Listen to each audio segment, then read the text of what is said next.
सिंध जे ॿियनि इलाइक़नि वांगुरु बदीन ज़िले जो तेलको टंडोबागो बि मुल्की हुक्मराननि जी नाअहली जो शिकार आहे। तेलके जा तइलीमी इदारा, सिहत मर्कज़ ऐं रोड रस्ता खंडर बणियल आहिनि।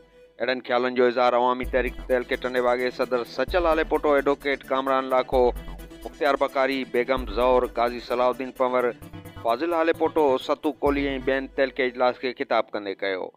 इन्हनि वधीक चयो त पंजाब सिंध जे पीपी जे हुक्मराननि सां गॾिजी सिंधु दरिया ते मुसलसल धाड़ो हणंदो रहियो आहे, जंहिं करे समूरी सिंध सां गॾु ज़िले सदाईं सोकड़े जो शिकार थींदो रहियो आहे ऐं सिम नालियुनि जी नाक़स रिथाबंदी ऐं सफ़ाई न थियण सबबि सदाईं ज़िलो हथरादू ॿोॾ जो शिकार थींदो रहियो आहे। ज़िले जे अक्सर कॉलेज, हाई स्कूलनि ऐं प्राइमरी स्कूलनि में उस्ताद, फर्नीचर ऐं घुर्बल सहूलियतुनि जी वॾी खोट आहे।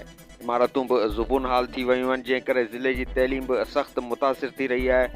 ज़िले जे समूरनि इदारनि में कामोरनि जी बादशाही क़ाइमु थियल आहे, जंहिं करे उहे रुश्वत खां सवाइ माण्हुनि जा जाइज़ कम नथा कनि।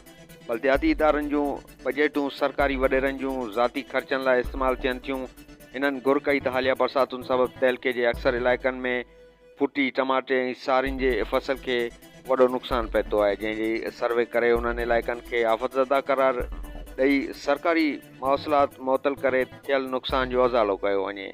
उन मौक़े ते फ़ैसिलो कयो वियो त सिंधु दरिया मां कैनाल कढण ख़िलाफ़ सिंधियाणी तहरीक पारां 17 नवंबर ते कराची में निकिरंदड़ वसीला बचायो, सिंध बचायो रैली में तेलके मां बसुनि जो काफ़िलो कढियो वेंदो। इजलास में फाज़िल हालेपोटो, सतू कोली, ईसरदास कोली, सादिक हालेपोटो ऐं ॿियनि शिरकत कई। वधीक ख़बरुनि ऐं अपडेट लाइ फॉलो करियो लाड़ वॉइस न्यूज़।